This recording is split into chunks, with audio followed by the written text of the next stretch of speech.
Y con todos ustedes, el Audi 4. 40 años de este modelo que revolucionó el mundo de los rallies. Pues, Keko, cuéntanos un poquito más de este coche. Muy buenas a todos los lectores de la guía del motor. Os saludamos a todos del Salón Retro de Málaga y vamos a contaros todo lo que hay aquí. En esta edición pues se rinde homenaje al 40 aniversario del Audi 4, uno de los coches de rally más míticos que existen, precursor de los míticos Grupo B. Y bueno, es un coche revolucionario porque fue el primer coche de competición de rally con 4 ruedas y con un motor sobrealimentado. No tenía rivales porque pasaba por los tramos mucho más rápidos que el resto de competidores y por eso se llevó varios campeonatos de rally. Vamos con el Audi 4. 17 victorias y 40 podios. Y ganó los títulos del mundo de 88-89. Tenemos un Dodge Barreiro, ¿no, Keko? Sí, correcto. Aquí tenemos un Dodge Dart Barreiro, ¿no? Del año 67, ¿no? Por sus rasgos distintivos lo intuimos que es del 67 porque tiene la ausencia de la línea cromada aquí en medio y tiene el frontal a partir del año 67.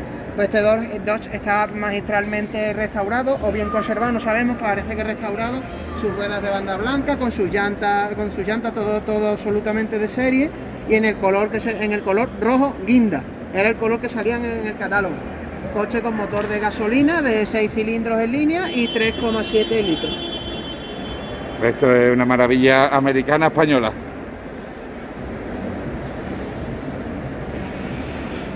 Bueno, y este Mercedes no está mal tampoco, ¿no? No, es otra maravilla. Aquí estamos en el Mercedes de la clase S, de la serie conocida como W108, aparecida en el año 1965. Este concretamente es un modelo 280, que lleva motor de gasolina de 2,8 litros, 170 caballos. Estamos pues ante un coche alemán, bien hecho, sólido. O sea, este era el coche que todo el mundo en la década de los 60 le gustaría tener porque era una super berlina para viajar por las carreteras europeas, rápido, cómodo, una maravilla de coche y con un diseño espectacular porque en esta época quien estaba el jefe de diseño de Mercedes era el francés Paul Bracq, que dio lugar a estos diseños tan bonitos con los faros. Los faros son preciosos, Sí, estos faros verticales que podían ser de lente doble o de tulipa simple, según el gusto que tú quisieras. Unos decían que eran para el mercado americano y otros para el mercado europeo, pero no es así. Realmente Mercedes te daba la opción de coger la tulipa según te gustase. Y bueno, pues estos coches se inspiran, Paul Bracq se inspiró en esta serie, pues, como todos los automóviles de esta época, en Alemania especialmente, se inspiraban en la arquitectura Bauhaus, ¿no? Tienen una línea muy limpia, unas superficies acristaladas muy grandes, y en consonancia a lo que era la arquitectura Bauhaus, que era una corriente arquitectónica, ¿no? Donde primaba la funcionalidad, donde primaba lo eficiente. Pues este coche es un monumento a la eficiencia porque era la berlina de referencia. Todos los coches europeos de la década de los 60 querían parecerse al Mercedes clase S, igual que hoy todos los coches quieren parecerse al Mercedes clase S. Es que Mercedes... Bueno, Keko. Otro de los coches más bellos que creo que hemos visto aquí, eso que estamos viendo cosas muy interesantes, pero este coche es una auténtica belleza. Se trata del Alfa Romeo Giulia Spider del año 54-55. Es uno de los coches deportivos más míticos y posiblemente de los Alfa Romeo más míticos que hay. Diseño de Pininfarina también, o sea, es una conjunción de factores que lo hacen absolutamente excepcional. El motor de doble árbol de leva de 1,6 litros, una auténtica... Esto básicamente es como un Ferrari en miniatura. Lo que pasa que con una personalidad y la genética de Alfa Romeo, que yo creo que Alfa Romeo tiene bastante entidad como para que se le compare con nadie. Sobre todo estos Alfa Romeo de uno de los periodos más dorados que ha tenido la marca. Un coche muy típico, un coche que era el coche que todo el mundo le gustaría tener en la época de la Dolce Vita, ¿no? Es un coche que nos gustaría ir con él conduciendo por Niza, por Monte Carlo, por Génova, por la Costa Sur, ¿no? Y disfrutando, sobre todo con el sonido. Bajando la ventanilla y escuchando el motor. El sonido que tiene, y encima descapotable, porque este coche es el descapotable. Luego teníamos la versión Coupé Sprint, pero que ese no era de Pininfarina, ese era de Bertone. El contraste de la línea redondeada de adelante, de la forma. Pues la parte trasera es precioso. Es precioso.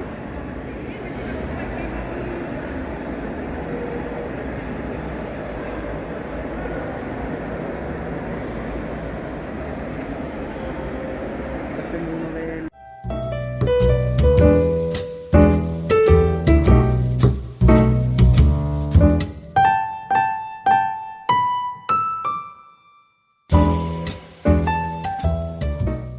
El 124-2000 de la última serie de 124, conocida como los Pamplona, los el FL90, fabricados en la antigua planta de Seat Landavén, hoy de Volkswagen, con el motor de 2000 centímetros cúbicos. Este era el coche que todos los jóvenes españoles de finales de los 70, principios de los 80 querían tener, porque era como tener un coche deportivo, una actual berlina deportiva.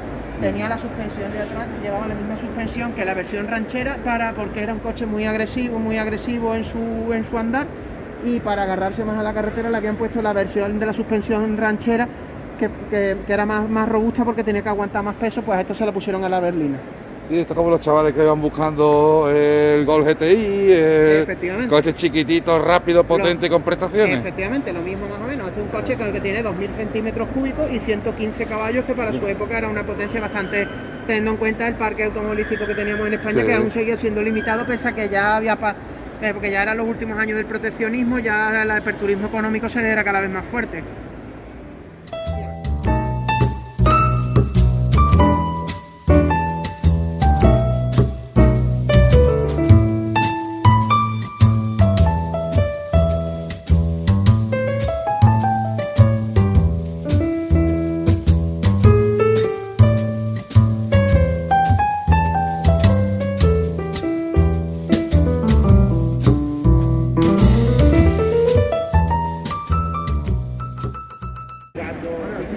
El Salón Retro Málaga está lleno de cosas interesantes y nos ha parecido especialmente curioso encontrarnos un microcoche español 100% y muy popular, porque este coche es el que sale en la película de Los Caraduras de Antonio Flores y Tony Leblanc. Es nada más y nada menos que el PTV, un coche fabricado en Cataluña, un microcoche español para unos tiempos duros donde había que gastar, donde había muy poco dinero y donde estos coches pagaban muy pocos impuestos. Un coche muy interesante y de lo más y especialmente bonito. Curioso, ¿eh? Sí, este BMW forma parte de lo que se llamó la nueva clase de BMW, que fue la nueva serie de BMW que debutó en los años 60 y digamos que marca el renacimiento de la marca tras un periodo de vacas flacas y de oscurantismo que tuvo en los años 50, pues llegó la nueva serie. Este coche, curiosamente, está diseñado por la misma persona que diseñó este Mercedes, porque Paul Bracq pasó de Mercedes a BMW. O transfugismo. Y aquí tenemos otro coche también con una línea muy Bauhaus, ¿no? Muy limpio en forma, mucha superficie acristalada. Sencillo, pulcro, sí, donde su elegancia, donde su gracia radica en la sencillez. Que tiene un motor de 4 cilindros en línea, de 2000 centímetros cúbicos, 110 caballos de potencia. El 2000 CS, que luego sería sustituido por el 3000 CS, ya de 6 cilindros, y un coche ya un poco más legendario, porque este coche digamos que es como que se ha quedado como un poco el patito feo de esa época, pero que hoy en día está cobrando mucha atención. Tiene un paragolpes muy bonito que lo envuelve por delante, me gusta mucho esta parte.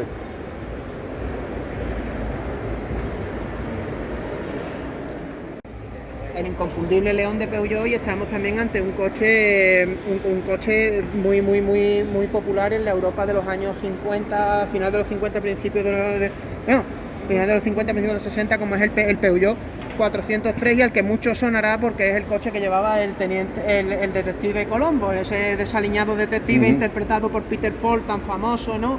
Pues esta, digamos, es la versión berlina.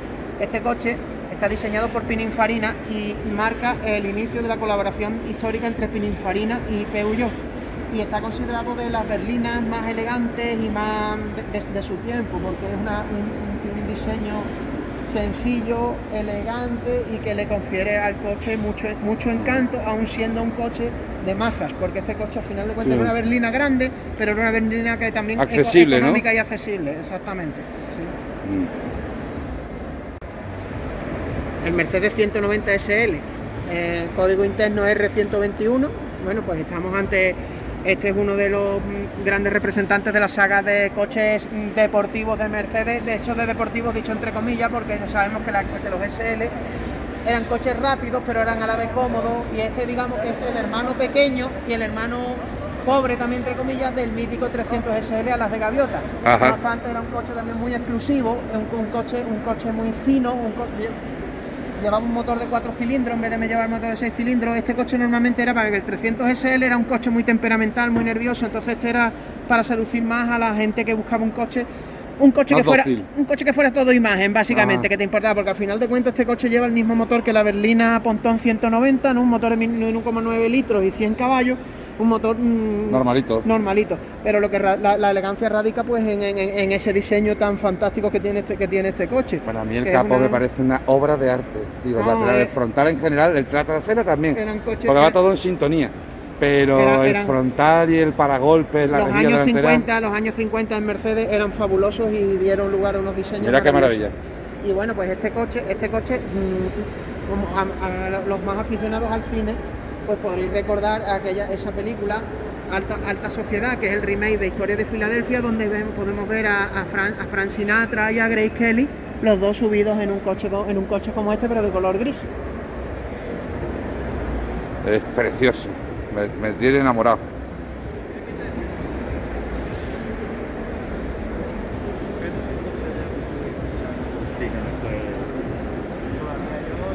Bueno, ¿este qué coche es? ¿Qué coche sin abrir la funda? MGB. ¿Cómo? Un MGB. ¿Seguro? Sí. ¿Sin abrir la funda? ¿Lo comprobamos? A ver. Yo apuesto por Keiko. Efectivamente, aquí está. Es que es el rey. Os rey. Bueno, y este no te gusta, ¿no, Keiko? Bueno, aquí tenemos el sucesor del coche que hemos estado viendo antes. Este es el clase SL W113 código interno, pero conocido popularmente por Pagoda. Precisamente no tiene el elemento aquí no tiene el elemento por el que se le conoce Pagoda, pero vamos, el SL se decía Pagoda por la forma que tenía, el techo duro de quita y pon que le ponían, que era muy cuadrado, y entonces el aspecto del coche se parecía al de una construcción de las que vemos en China, en Oriente, de las pagodas. Sí. En este coche el SL transiciona hacia un modelo de coche cada vez menos deportivo y más orientado al lujo y a lo que entendemos como un coche lifestyle, un coche imagen y de estilo de vida, exactamente.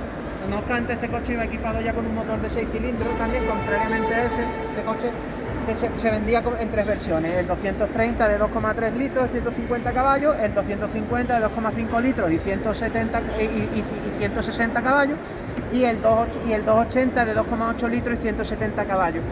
Un motor de 6 cilindros, robusto, con la potencia bastante para mover un coche así, pero que estos coches eran automáticos y eran para gente que postureo. Te gusta conducir, pero no vas a ir haciendo el rally de Monte Carlo. No obstante, los Pagoda también se vendían con cambio manual, incluso los Pagoda tuvieron éxito en el rally, como en el año 63 en el rally entre Lieja y Sofía, que ganó un Pagoda en su propia categoría. Es un coche precioso, también diseñado por Paul Bracq, donde podemos ver las mismas líneas que vimos en un Mercedes anteriormente, líneas Bauhaus, ¿no? Líneas puras, cuadrada, con mucha superficie cristalada y mucha sencillez que es lo que le confiere la elegancia que suelen tener estos coches. Es elegante puro. Y el morro, respecto del anterior, es menos, digamos, enrevesado, recargado, por decirlo, pero es precioso. Menos voluptuoso, pero guarda la misma diferencia. Es precioso, si me apura hasta más deportivo. Sí, y tienen, como tienen todos estos Mercedes, tenían un elemento precioso que eran esos volantes grandes nacarados con el claxon en forma de corona metálica adentro. Sí.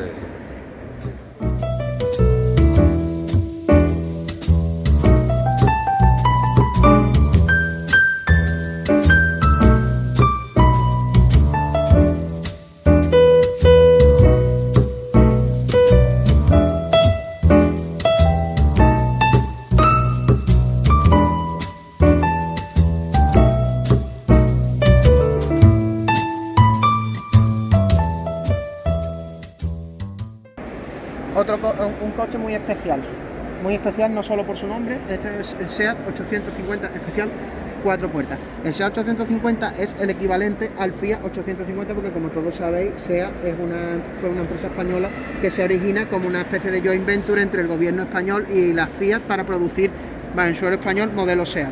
Pero tenemos algunos modelos únicos que solo se hicieron SEAT, y de hecho esos modelos se empezaron a mandar a Italia y a otros países con su logo de SEAT, como es el caso que tenemos aquí, el 850 especial 4 puertas. Solamente se hizo este. En Italia se hacía un carrocero, que se llamaba Francis Lombardi, que hacía una versión 4 puertas no oficial del Fiat 850. Bueno, pues esos diseños de Lombardi le sirvieron de base a Costa, que fue el carrocero español que hizo esta carrocería para SEAT. Y entonces el SEAT 850 con 4 puertas se empezó a vender en España, y ya el público, digamos, de la clase media, en vez de tener la versión de la berlina de 2 puertas, pues tenían esta berlina de 4 puertas, que aunque básicamente el espacio interior es el mismo, era más cómodo. Tener 4 puertas era mucho más cómodo y más habitual. Más accesible. Y como curiosidad, que este coche, digamos, que es el heredero del SEAT 800, que es la versión en 4 puertas del 600, que también es otro coche único, que es un coche único español sin equivalencia en Fiat. Fantástico. Y estos 55 años le contemplan ya, ¿no? 55 años ya de que los españoles salían de Madrid con este coche, imaginaoslo, con una vaca llena de maletas, de cosas, y con una familia numerosa dentro, porque aquí no viajaban 4 personas, aquí viajaban 7, aquí viajaban 6 y 7 personas, viajaban. Era un coche, en esa época era un coche familiar. Bueno, y aquí estamos en el stand del Club Nacional, SEAT 1430, 124 y 124 Sport. Y como su propio nombre indica, es un stand es un club dedicado a estos vehículos españoles tan míticos y tan célebres y que muchos de vosotros tendréis muchos recuerdos indelebles. Y aquí tenemos una buena representación de estos coches. En un stand en un stand anterior os hemos enseñado un 124 2000 que teníamos, y ahora se complementa muy bien con otros, una buena representación. ¿Cuál es el más interesante de todo esto que hay aquí ahora mismo para ti, Keiko? Son todos muy interesantes. Este tiene un frontal curiosísimo. El SEAT 1430, lo que hemos estado hablando, otro modelo propio de la SEAT que no tuvo equivalencia en Italia. Otro modelo que no tuvo equivalencia en Italia, ¿no? Era una versión, realmente esto era un 124, algo modificado y con un motor de mayor tamaño, y lógicamente a la gente le gustaba mucho más este coche porque en su tiempo se podía considerar casi una berlina deportiva, ¿sabes? Porque tenía 75, un coche con 75 caballos, que tenía muy buenas prestaciones comparado con el 124, que con 1200 centímetros cúbicos se quedaba más corto. Pues aquí tenemos un 1430, que no sabe nada. Concretamente este que tenemos aquí es el denominado FU especial 1600, que lleva un motor de doble árbol de leva con 95 caballos, con lo cual es una versión más potente del 1430 estándar que con motor de 1430 centímetros cúbicos. Han puesto unos asientos así modernitos, recaros. Sí. Mira, me han gustado mucho para este coche. Aquí tenemos, es tan bonito. ¿Y esto? Aquí tenemos otro 124 similar al que hemos visto antes, lo que pasa que menos deportivo. Este es el 124 ya de la última serie, los fabricados en los denominados la serie Pamplona. Sí, como Este fue el último de la saga 124, el último de la saga 124. Y bueno, si te vienes para acá, Daniel, vamos a ver, posiblemente este era el coche que todos los jóvenes españoles querían tener en los años 70. Parece el Mustang español. Todos los españoles querían tener esta maravilla, el 124 Sport Coupe. O sea, un coche maravilloso, un coche con tracción trasera, un motor potente. Lo teníamos en 2 versiones, 1600 y 1800, 110 y 115 caballos, según la época. ¿Y qué motor llevaba esto? De 1700, vale. Esta es la versión 1800, con lo cual quiere decir que estamos en la segunda serie, se fabricando serie. Y lo de Abarth, de eso se lo han puesto a ellos, ¿no? Eso es un adorno. Que no es de la época ni muchísimo menos. Sí, este coche está un poco, digamos, un poco modificado, pero bueno, la verdad que el resultado... Las llantas no son feas, ni las gomas, no, las llantas son las llantas deportivas de SEAT. De originales, ¿sí? Sí, pero este coche está un poco, pero bueno, aún así es un coche es un coche bonito, y la verdad que la restauración, el trabajo que le han hecho es muy agradecido. Sí, bueno, y el interior es precioso. Sí, es muy era, bonito. era el coche que todos los jóvenes de los años 70 en España querían tener. Bueno, este 124 que tenemos, este es el 124. ¿Este cuál es? Este es el segunda serie. Primera serie, perdón. Gracias. Bueno. ¿Usted es el presidente del club? No, aquí en Málaga soy el que está representando Bueno, ahora mismo. Pues nada, hombre, No, encantado, que nos ha dado permiso este señor. ¿Cuál es su nombre? Luis. Luis, encantado. Nos ha dado permiso para meternos en el stand y poder grabar un poquito más cómodo. Bueno, Luis, ¿quieres contarnos algo, alguno de los modelos o algo especial de los modelos que tenéis aquí? 124 favorito, Luis. Bueno, yo es que el mío es aquel, por lo cual es mi O favorito. sea, tu favorito es el 1430, ¿no? Este, Encima este. el FU 1600, Sí, ¿no? luego está ese que es un FL. FL de los Pamplona, de los fabricados ya en Exactamente, Landavén, con ¿no? un motor 1430. Tenemos este el 1800, empezó con el 1600. segunda claro. serie ya con los faros de atrás verticales, ¿verdad? Empezó con el 1600. Ese es un primera serie, el 124. Este se empezó a vender en España en el año 66, hacia el año 66, ¿no? Sí, y es del 68. Y luego está este, que es también primera serie del año 70. Este es un 1430, El 1430 de la primera serie, de la ¿no? primera Con motor 1400, con motor 1430. 1403. ¿Y son todos pintura original? Bueno, este no, sí. este sí. Este sí. Sí, Este está como muy de origen, ¿no? Este Sí, coche, sí, ¿no? este es original y aquel también. se nota. Precioso.